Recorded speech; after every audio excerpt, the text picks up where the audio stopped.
It's like in Wall-E. Remember the movie Wall-E? Right. It's like blue's in, everyone Yeah. turns blue, oh, it's red Right. now, everyone goes red. It's just, there's Right. no thought process. What's up, podcast listeners? It's so great to be back here on the I Choose Series podcast. Hope you guys can forgive me for some absentee. There's been a lot of stuff going on in my own personal life, which I'm so excited about, and really good for the whole I Choose series. So anyway, without further ado, I hope you enjoy this amazing episode featuring badass Jaclyn Dugan Roof. Well, I am a wife of, it'll be 14 years this year. Holy cow. 14 years? Yeah, I know. It's crazy. You 2x'd me. Well, I do what I can. We'll be married for 14 years. Holy cow. And we have 2 little girls. They are 8 and 5. And so they keep my life very, very busy. I also had 2 older stepsons that live back in Illinois. We've never been without kids. So it's like, I'm not even sure what that would look like. But I have just a whole extensive background in like community development, community leadership. Went into politics for a little slight bit of time there. But then when we moved to Michigan, everything kind of changed. My entire life changed. I left everything and everyone I knew and came up to Michigan, which was, in hindsight, probably one of the best things ever for me personally. But it really was a time when I had to find myself. So I have delved into this world of coaching and kind of the empowerment and focusing on really kind of stripping labels for people and working on empowerment and confidence and all that. Clearly why we connected, but the universe has a plan, I'm assuming, and just really kind of dialing into that and really kind of owning my spot and my place in that world. So that's what I do on the daily. It's what I'm doing every single day, is building a business for myself and my family. But yeah, I'm a mompreneur. I work from home. It's been quite the journey, especially the last year. It's been quite the journey. So you've been living in Michigan now for a year, you said? Yeah, a little over a year. And what prompted the move? Actually, my husband's job. We always said, okay, if we ever get the chance to move, we'll move. And we never thought we'd actually do it. We are both from our hometown. So finally one day he's just like, I applied. Do you want to move to Michigan? I thought, this could be interesting. New adventure. I'm pretty adventurous. I like to change things up a lot. But yeah, we just packed everything up, and within a matter of selling our house in a month, and we moved up here 2 days after Christmas, and haven't looked back. There's certain aspects of it, just getting used to a new community and that, and being so involved in our last community, kind of finding my place has been an interesting challenge. And I came here and I cut my hair into a mohawk and dyed it purple. So I'm not sure. You mean it's not always like that? It wasn't always like that. Nope, is new. Sure wasn't. Nope, this is the true Jaclyn, the mohawk, purple mohawk. A lot of, like I said, a lot of finding myself in that year that I was like, no, this is me. I'm gonna shave my head and put it into a purple mohawk. Why not? Right? I can embrace that. I wish I could do it. If I could do a purple mohawk, I would totally do it. I get that a lot. People are like, I'm getting light on top. So it sounds like my husband. Wouldn't look so good. Okay, so you're in Michigan a year, and before that you were in Illinois. And you were a little bit dabbling into politics, you mentioned. I was, yeah. Man, what's up with that? Well, it's in my genes. By the way, this is not a political show. Just want to put that disclaimer. Right. Let's not talk politics, because I realize that it's not really my forte. I think I'm come from a family full of politicians. My mom's a career politician, so I was kind of following in her footsteps a little. I pushed it off for a long time, and I kind of blamed it on my kids. Like, no, my kids are too young. I don't want to run. And they caught me at a good time, and I was feeling super empowered at that time. And they were like, hey, we need someone to run. And it was, again, I don't know why everything happened so quickly for me, but I had like a month to like decide and run and be on the ballot and like get elected. It was crazy. And it was right after I just happened to do a cage fight. So I had been training for 4 months for a Muay Thai cage fight. And then I turned around and ran for political office, and they actually elected me, believe it or not. Wait. Before the election, I need to get into this. You went into a cage fight? I did. There's my certificate of my level 1 mastery. It's really nothing too crazy. Oh my goodness. Okay, so how long did you train for this cage fight? Gosh, it felt like forever. It was like 4 months, 3 months. So I decided I decided kind of in June of 20, it would have been 2016. I was like, yeah, I might if you find a girl. But a lot of times in cage fighting, you have to be a certain weight class, of course. Yeah. And typically females are like 125, 135, maybe 145. I'm like, I walk at 200. So good luck with that. Yeah. And I have hormones and I'm a mom and, my body and all that fun stuff. So they found a girl who wanted to find a fighter at 170. And I'm like, okay, I don't even think I can do that, but let's try it. And I trained for 3 months, like hours on end. I was gone every night for like 5-6 hours. I was just training, just get my body right. Like I was running on a treadmill, which I do not run. Yeah. Just like combat, I had to do a combat test where I'm pretty sure I died and came back to life at the end. Really? It's kind of a blur. And, but yeah, they just trained me hard. And every day I would just go home sore and wondering what the heck I was doing, but I'd already committed to it. And it just so happened. So I was going to fight February of 2017. And it just so happened it was the day before my dad's birthday, who he had just passed 2 years before that. Wow. And that's when I kind of started getting into it. And he was super excited about it. He's like, yeah, my daughter's a cage fighter. I'm like, whoa, Dad, I'm just like punching mitts. Like it's nothing extensive. So the fact that I actually did it, he would have been super stoked. But yeah, so I just did that and I trained. And then come February, the fight happened. It was actually, and of course, because this is how things work for me, it was in my hometown. So I had hundreds of people there that I knew, that everyone came out because this is Jaclyn's debut. We were the only female fight of the night, which of course ranks you up even higher. Yeah. And I think I sold like 200 or 250 tickets just myself. Man, and then, did you get a cut of that? Yeah, we did. Oh, okay. Yeah, thank goodness. Made up for all the time. And then I went to Vegas on it. I took my cut. Put it all on red. I took my cut. We went to Vegas 2 weeks later. But anyway, so like, yeah, it was in my hometown. Everyone had I've always had this very big persona of like, she's a total badass. She's like so strong. Of course she's fighting. And it was so out of my realm of my comfort zone. Because it wasn't about the biggest, baddest, strongest person. It was a lot of mental. And that night, like, I don't remember even like walking out to the cage. Like, I don't remember anyone saying anything. I didn't hear anything. I didn't even hear my trainers. I don't remember any of that. All I remember is when I walked in, I was the second one in. Of course, she was already in there. And I remember the ref looking at me, and the only sound I remember hearing out of everything, nobody screaming or anything, was the locking. Locking the door. Uh-huh. And I thought, oh shit. There's no turning back. And of course your pride takes over. You're like, I could get out because I could crawl over this cage. Is it like 8 foot? I have no idea how tall it is. I'm like, I could crawl over that cage. That's how I could get out. Nobody could get to me. Nobody could get in. My husband's on the other side of the cage. My trainers are on the other side of the cage. It's me, this girl who's coming at me, and a ref who just basically makes sure I don't die for the most part. So yeah, it was, and comforting, very comforting. Yeah, and I thought, wow, like for the first time in my life, I feel like it's finally just me, because I feel like for growing up with my mom in the position she was, and we did a lot of community service, and a lot of people thought I was just handed stuff in life, and I kind of had this silver spoon was kind of the big joke. Of course you go into politics. Of course you follow in your mother's footsteps. Everything's so comfortable. And I kind of lived that, and I kind of took that for granted. Like, well, yeah, why would I get out of my comfort zone? Everything's so comfortable, right? Everything's paved for me. And at that point, I knew that was a turning point in my life, when nobody could get to me and I couldn't get out. And it was me. Like, I had to fully believe in myself to survive for the 6 minutes. It was only 6 minutes, but it was like crazy 6 minutes. So.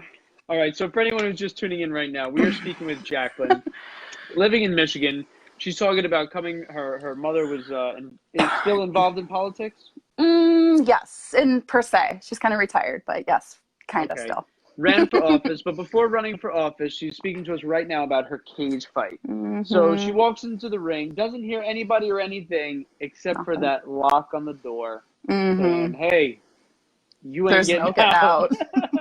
And mind you, I'm going into this at 35. I'm a 35-year-old mother of two. So now I am kind of, again, that personality, go big or go home.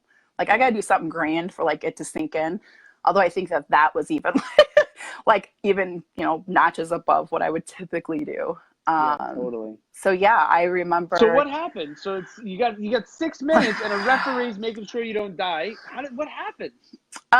Is it on video somewhere? Can I see this on YouTube? It is.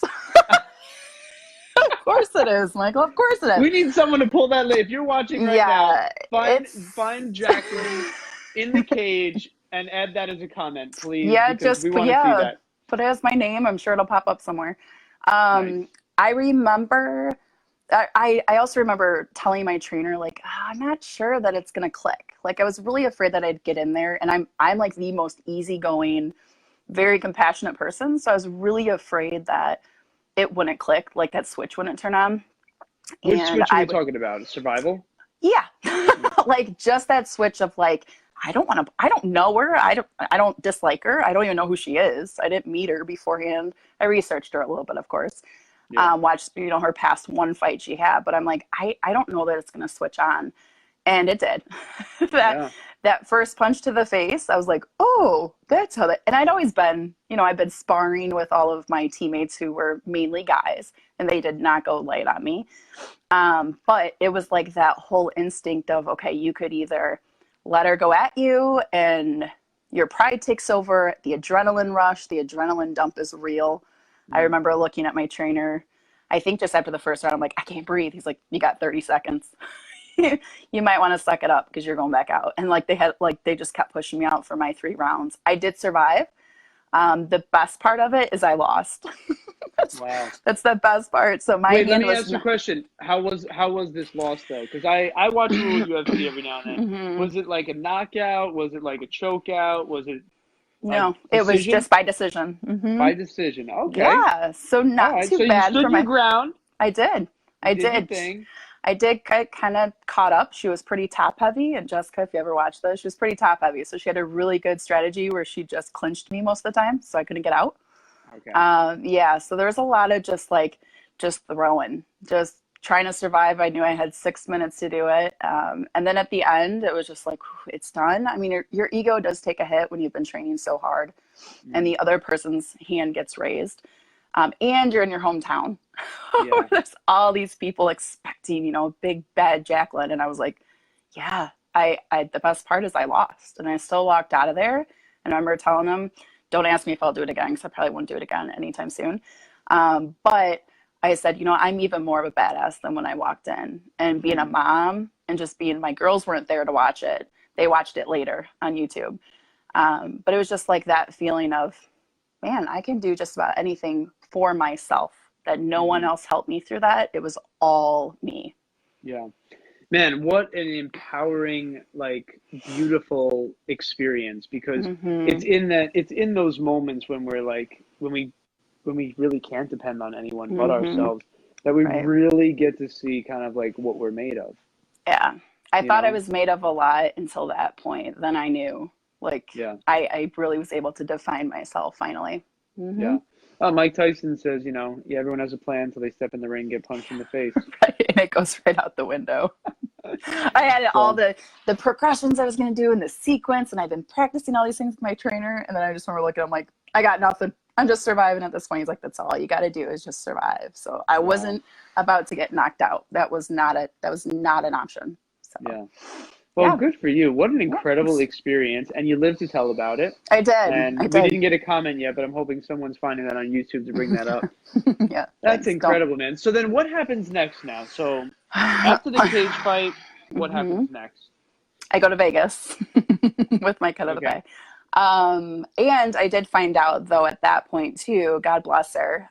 So I'm talking to the girl I just got done fighting and talking about going to Vegas.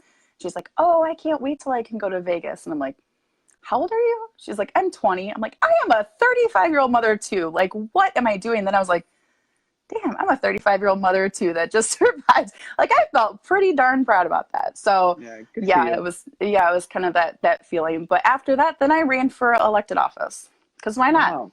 Why not do that? Go for it. And you won. I did. I got the highest number of votes, actually. Mm-hmm. Now, according to some people, it would be because of my last name and who I am, and good, bad, or indifferent, I took it and ran with it. Mm-hmm. I was elected. I was put into office. I started diving in. And then 6 months later, I moved to Michigan. So you bounced. You just left. I'm like, so thanks for electing me. And we're moving to Michigan now, so you might want to find someone to replace me. Yeah. Wow. Talk about a definite hit for me of that thing of just everyone expected it and everyone was just like, oh yeah, of course, and oh, we have all these things to do. And I realized that as much as I hated walking away from it because I was so involved in it, because when I do something, it's like 150%, or I'm kind of that like go above and beyond person. And when I had to walk away from it for moving, Mm. it was a sense of pride, but also a sense of relief, to be honest with Mm-hmm. you, because I was tired of living in the shadow. I was tired of serving everyone else and just forgetting about myself. I was tired of living up to those labels that everyone had given me, Yeah. and I wanted to finally just be me, which is not this hard-nosed, stubborn, really tough person, like that's Yeah. really not me. So it finally helped me strip that away a little bit. Mm. For Hmm. everyone who just tuned in, we're talking with Jaclyn. She's from Michigan. She's living in Michigan right now. She just told us an incredible story about her being a cage fighter. So, Just you once, know, just once. just once. You can check it out on YouTube, by the way. Yeah, it should And be being interesting. elected into office in the political Sorry, it's so. world, in the It's political so realm, and then leaving 6 months later from that. mm-hmm. Mm. Right. Yeah. Wow. So it sounds to me like you just a lot going on. What's going on in your head at all this time? I mean, for you to take these chances, for you to do these things, for you to have these desires, you're proving it to yourself. You're proving it. There's a lot of what I'm hearing is that there's a lot of searching here of finding who you are. Hmm. Where does that Yeah. come from? Um, I do. I think it came from just the many years of being in the shadow. Like I vividly remember, I tell a lot of people about this, of like, and it's not even the political side of it, but it is. Just like going to things and having people, for example, I would go to events and things because I was in positions, or I was on boards, or I was involved in a lot. And having people ask me all the time, like, oh, how's your mom? Oh, she's doing great.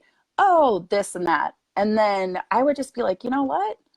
No one ever asked me, like, how are you doing, Jaclyn? Or you're doing great things. It was always like, well, when are you going to go into political office? Because she's done, so it's your turn. Like, it was always this perception or this expectation that I got really good at just stuffing down and just going, just smile and nod, right? As if it Smile and was nod. already laid out, Oh, it was like totally laid out for who me. you are and what you're gonna be.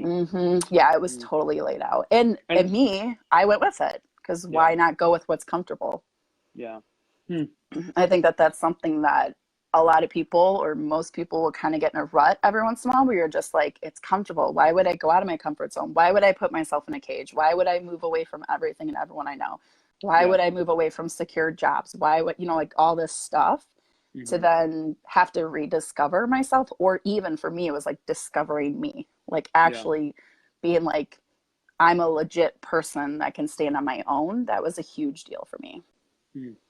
So where Hmm. does this take you mentally? I mean, where do does it take you to some pretty dark places? I Yeah. mean, yeah. Yeah, for sure. So I've always had kind of a history with there's mental illness in my family. So I've always kind of struggled with that a little bit, of not even just defining who I am, but making sure that it was true to me, so I didn't feel overwhelmed. Because when I start to feel overwhelmed, I tend to shut down. Mm. Like in college, there would always be like this turmoil that I always kind of experienced, and I was suicidal in college in my early 20s.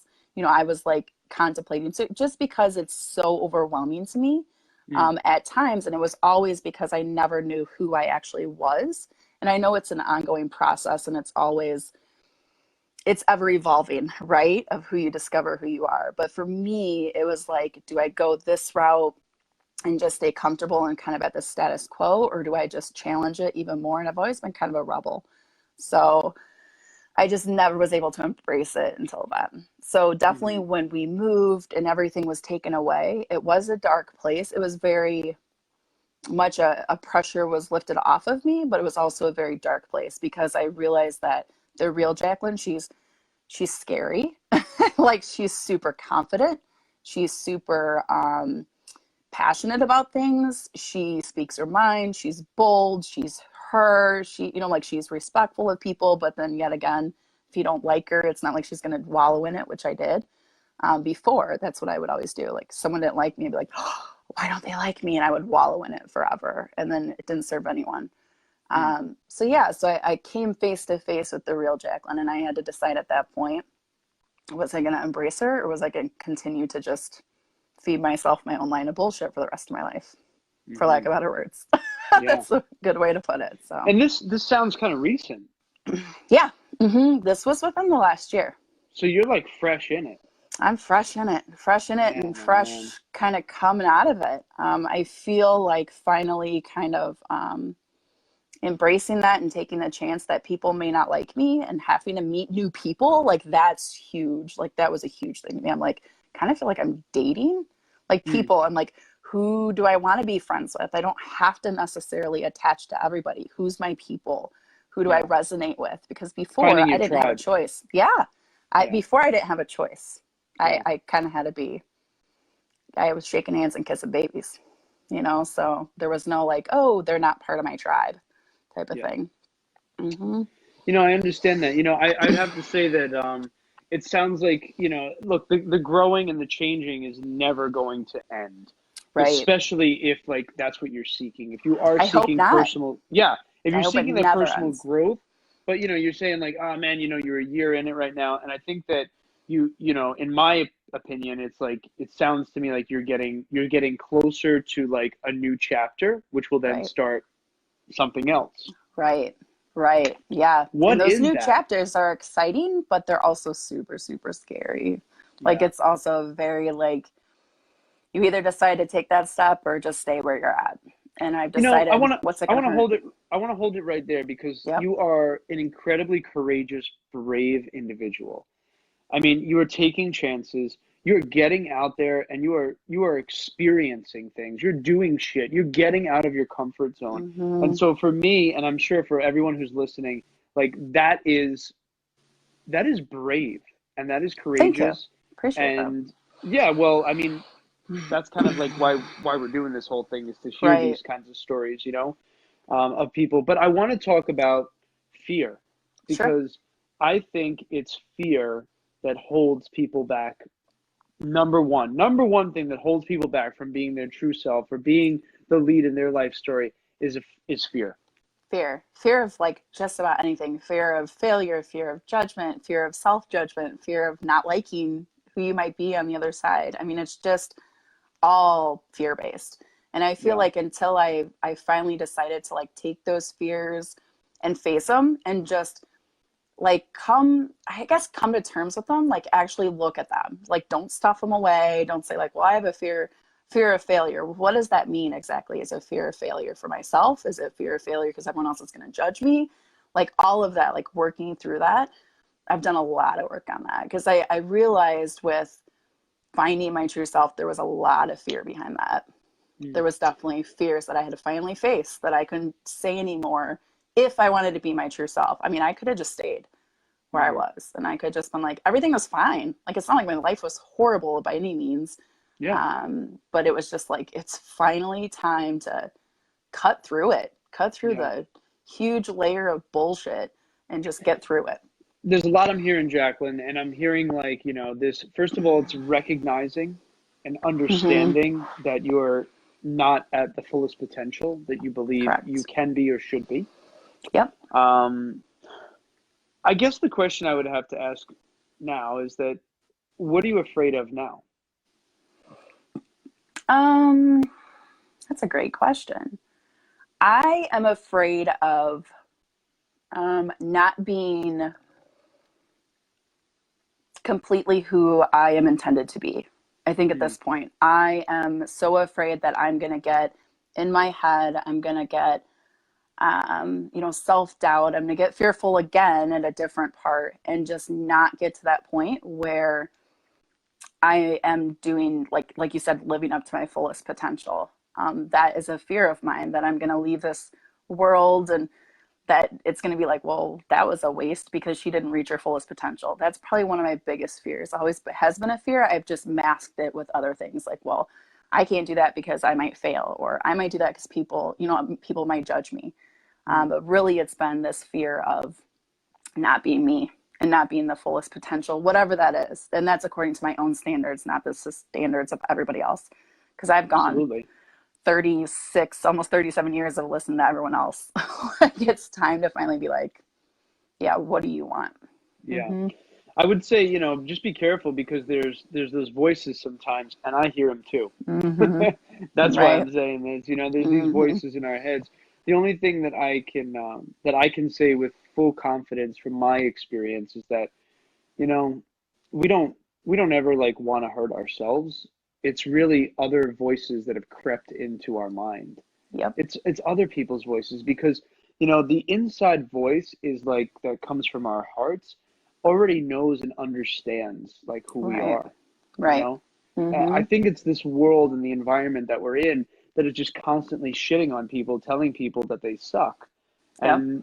And that's why we built this whole I Choose thing, because we want to create, an entire platform where we can empower people and support people. And we're doing this by sharing people's stories, Right. and so by Right. you coming on here and talking about your fears and the vulnerability that you have, Mm-hmm. everyone who's listening right now, whether they want to talk about it or not, is facing the same shit. Mm-hmm. Right. Exactly. And that's what I want people to understand. Like, I feel like that's one of my purpose in life, is to just say, you know what, may have made different choices than someone else next to me, but we all have this deep seated fears, whatever they may look like.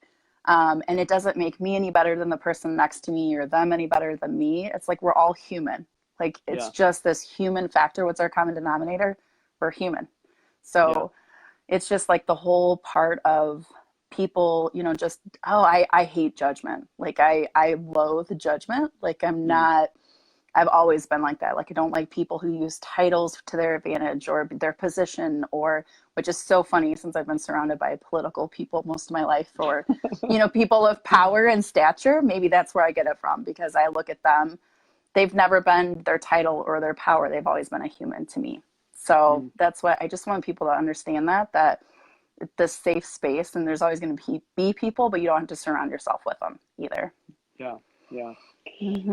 I think that there's a lot of people out there who can identify with exactly what you're saying. So you talk about this fear of Mm-hmm. not being, your true self. How are you dealing with that? By putting myself out there, by shaving my head and dyeing it purple. No, um, Which it. looks great, by the way. Thanks. On most days, it's looking a little crazy tonight.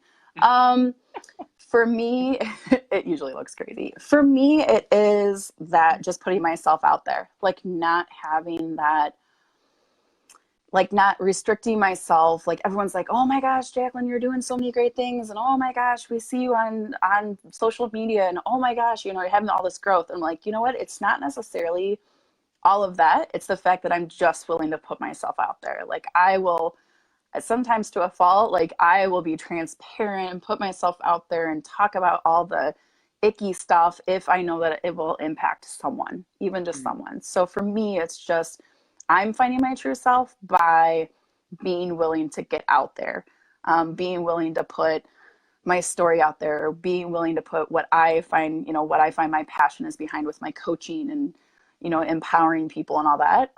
That's how I'm finding my true self, is because then it reminds me of all the work I still need to do on myself as I'm helping people. But also too, just getting out there. I mean, it's nothing, I got nothing to hide. So people can do with it what they want. And to me, that's super empowering. Yeah.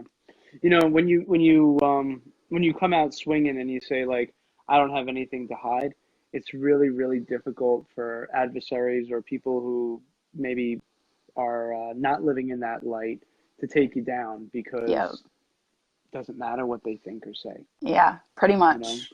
when And you if start and if living ever for, needed, I'll put my gloves on. So that's I true. miss it here in Michigan. I haven't found that tribe. So I'm willing. Anyone that wants to travel to Michigan, I'm here. I got gloves. I'm ready. Oh my God. For those who are just tuning in, we're speaking with Jaclyn from Michigan. She has spoken about her cage fighting experience, which you can check out on YouTube. We're Stop still waiting telling for people someone that. to leave that comment because I want to see it. And I I don't want may to have have to to go leave a searching. comment for you. And we're talking about fear and vulnerability and bravery and courage. And, right now you're living, you said, as a mompreneur and a life coach. I am. Yeah, I'm kind of in the life coaching realm. What does that Um, mean? I always find that fascinating. what? What was People life that people coaching? that are life coaches, yeah. Okay. So yeah, a lot of times people will have a negative connotation with it. Really, at this point, anyone can call themselves a life coach, per Mhm. se. Really, what it comes down to is the passion behind it. So I know that I can lead groups of people. I know that one of my many goals in life is to speak, like to get on stages, give me a mic, I can speak all day long. Is to spread this message, to spread my message, spread what I'm passionate about, which is authenticity. A lot of my stuff goes back to the authenticity piece Mm. and really helping people kind of own who they are, strip away those labels, kind of really talk about the nitty gritty stuff. So that's my passion. And leading retreats for people, especially women, just all these things that I know are my gifts, and coaching people along the way. So, I mean, life coaches, you get all sorts of kinds. I mean, it's an industry where you can get really high level people who talk over your head, where you're like, Mm. I don't even know what they're talking about. And then you get people who are just like, I'm gonna call myself a life coach today. And then they just throw out and charge people money, right? So in this world, there's a lot of connection, and a person who does it right connects with their people. So I only want to serve the people who connect with me. Mm. I don't want to serve everybody because I can't. That's not my goal in life. If I can inspire people and people that connect with me or kind of vibe on the same my tribe, where my vibe is, then that's who I'm here to serve. I wholeheartedly believe that. Hmm. Incredible. Mm. Yeah, And thanks. how do you serve other people? Great question. I work every day, very hard. No, well, right now I'm currently doing like programs and kind of your typical life coaching thing, putting together my first retreat, which I'm really excited about. And just making sure that I best serve people when I'm me. Mm. What does it mean to go on a retreat? What does that mean? Yeah, so typically you'll see retreats like weekend retreats. They're kind of like, they can be anything. Like you can be like a yoga retreat, which I'm not a yogi. I hit mitts for anything. Like yoga retreat, or you can go on like a weekend excursion. You can go to Italy. I know there's a retreat here locally that's going to Italy. So things like that, where you can have transformation for people. So for me, my main goal is kind of the body centered, really becoming one with yourself type retreats where they can walk away with just feeling totally badass, basically. So Mm. everything that I've programmed around my brand has the word badass in it, like every single thing I that love I that. programmed, because I've owned it and I didn't own it for a long time. I'm like, no, I don't want to be that. I want to be super flowy and I want to be like super soft and like this whole like inner work thing. And I'm like, no, actually, I'm pretty badass. So I should probably meld the two. So I actually call myself the beautiful badass because it's kind of feminine and masculine all together. So things Love it. like that, where kind of they just gather and there's just transformation that happens for people. I mean, it's up to them ultimately. I just am the guide. That's what Mm. I'm here to do. And so Hmm. if somebody wanted to reach out and they were considering a coach or thinking about that, Yeah. um, what would you do with them? Do you interview them? Do you see if like you're the right fit for them? Yeah. Like how does Yeah. that You work? should, I shouldn't say you should always. So some coaches don't. I do, because I want to make sure that I'm not just putting people in a program where they get done and they've wasted their time, energy, and money. I wholeheartedly feel that. So yeah, I will typically, like, someone goes, oh, I want to work with you, or oh, I'm interested in retreat or a program or whatever. I have a conversation with them and just say, is this going to be a right fit for you? Are you a right fit for me? Am I a right fit for you? Because it's an energy exchange at the end of the day. Hmm. Energy, time, money's energy, everything's energy to me. So it's an energy exchange, and if it's not a good energy exchange, you're going to feel it. You're going to feel it, and it's not going to, it's going to be basically useless, and I don't like to be useless. I don't like to be like where I'm just spinning my wheels and not productive in a way that's going to be transforming. Yeah. So, what do you think, based on all this conversation that we're sharing here? I mean, we're going through a lot of stuff. Right. What do you think is that number one most impactful choice that you've made up to this point that's gotten you to where you are today? I would say most impactful. Ooh, that's a good question. I would say the day I decided that I can be surrounded by people, and I have loving people surrounding me, my husband, my kids, my family included, my friends. But I think it was that moment that I decided that in order to actually get to the point I needed to get, I actually needed to be okay with myself and to embrace that and to be open to who was coming out, to be open to that and not so closed off. And it would just be like, I basically took up a friendship with myself where I'm like, would I hang out with myself? Like, that's basically what I did. And I said, would I hang out with me? Yeah, I think I would. I think I'm fun. But is that authentic fun? Like, is it really who I would want to hang out with? And until I just finally said, I remember having a conversation with myself, like, Jaclyn, you got to stop. Like, you got to stop living up to all these labels. You got to write about it. You got to just get it out. You got to just come face to face with it and stop masking it and going, okay, have a conversation with yourself and be done with it. Be done with it and move on and figure out what that looks like. I think that was probably the most impactful, sitting by myself and actually taking the time to go through that was probably the most life-altering for me. Yeah. When I actually start liking myself, I actually kind of like myself. I'm kind of cool, actually, I think. But that was not always the case. So. Thanks. I think so, too. I think so. I didn't think I was cool for many years, so let me remind you of that. Well, where does that come from, though? Because, I mean, I do not think that you are alone in this. Like, I know you're not alone in this, but where the hell does this shit come from that we have this negativity inside of us? Great question. I mean, I think a lot of people could say, like, oh, something happened in your childhood, something happened growing up, someone told you something along the way, right? You weren't good enough, or you didn't deserve this, or whatever it might be, or something traumatic happened, which life is going to happen. Usually there's trauma along the way somewhere, something traumatic, and maybe on different levels. Everyone experiences trauma on different levels in my world. Good, bad, or indifferent. But I think it's when you allow it to take space in your energy field is when you can either let it and continue to let it, or you can decide enough is enough. And there's work, and be able to do the work. I need to know for me, and I'm putting you on the spot here, and I'm sorry, but I need to know for me because I'm on a journey myself, and sure. I need to know where it comes from. It's the only way to overcome it, Right. Is it different for everybody? Is it like...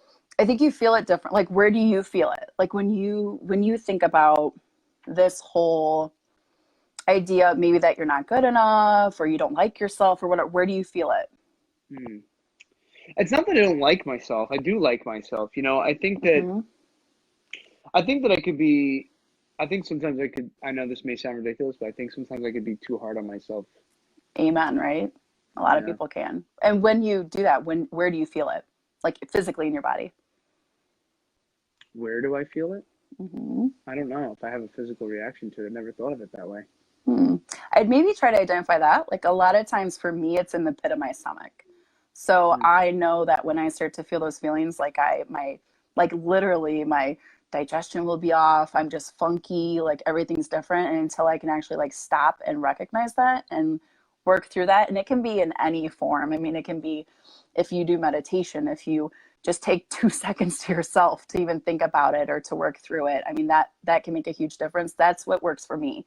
It doesn't work for everybody. So I feel like everyone's got to kind of figure out what works for them. for it to actually be impactful. Like, don't follow what everyone else says just because they say it works for them. So you got to like really figure out what works. And it may be something like punching mitts really works for me, you know, or it may be doing yoga, or it may be working out, or it may be just sitting in silence for 5-10 minutes, whatever it might be. So I think it will, if you try to recognize it, kind of that physical sensation, and just giving recognition to that. So saying, okay, I know my stomach hurts, my gut hurts, there's something not right. I have these, you know, you always think it's in your head, but you always feel it somewhere else. And just recognizing that and coming to terms with it and giving it its recognition or place that it needs, it'll go away. Like, it'll start to go away. You'll be like, I hear you, I feel you, I know you're in there, but you have no place. You have no place, and work through it. Yeah, I'm gonna actually next time I'm going through this, I'm gonna see if there's like a physical something going on. Yeah, I think that's fascinating. Tightness in your chest, if you get really tense in your shoulders, maybe, I don't know, but recognize it. What if it was in like my back? What would that mean? I think it could mean anything. Oh, okay. I don't think just there's identifying where it is. Yeah, so just identify where it is. So like for me, then what do I do? I say recognize it. So I say, okay, I can feel you in my back. You really suck, by the way. And I don't like you being on my back, or I don't like that feeling. I don't like that feeling, hey, gut, pit in my stomach. I'll actually do like healing with it and stuff like that, because I'll do like certain meditations or whatever. Because a lot of times, especially for females too, what happens is you feel a lot in the pit of your stomach, because that's where we create. That's our womb space. So a lot of times we feel that. Like when something feels off, we're not allowed to be creative. We're not allowed to be what we're intended to be. So a lot of times that's why I feel it in the pit of my stomach. That's where I've recognized it. But yeah, I would say just recognize it and say, okay, yeah, you suck. I don't want you in there anymore. Move along. Move along. But recognize it. Like people stuff things. Stop stuffing shit and recognize it. Yeah. You know, I think for me, the most impactful thing that you shared is the vulnerability and the fear. I think that's very relatable. And then recognizing that and understanding it is basically the first step, you know, into becoming the person that you are supposed to be. Yeah. I agree with you 1,000% on that. I think that we have to, in order for us to understand who we are, we have to explore the vulnerability. Yeah. You know, Definitely. It's there that we really get to see who we truly are. Right. And the world needs that. The world needs each person to be their authentic self. Like, we don't need a bunch of fake people, unauthentic people running around. Like, I would rather know someone completely authentically and raw. Maybe they made poor decisions or whatever other crap they have in their life, than to be masked and fake. And it serves nobody. It serves nobody in the world to be unauthentic. Totally. I think that what we see now is we see a lot of people who are products of the world. Right. Yep. They've been told how to live. They've been told what's right. They've been told what's wrong. It's a very is piety or pious the right term I'm thinking of? Yep, I know what you mean. Where it's you know, the world says this. You know, it's like in WALL-E. Remember the movie WALL-E? Right. You know, it's like blue's in, everyone turns blue. You know, it's red now, everyone goes red. It's just there's no thought process. You know, and I think that's the most dangerous place to be, because when there's intellectual, you know, thinking taking place, and there's conversations, even with people that we don't agree with. Right.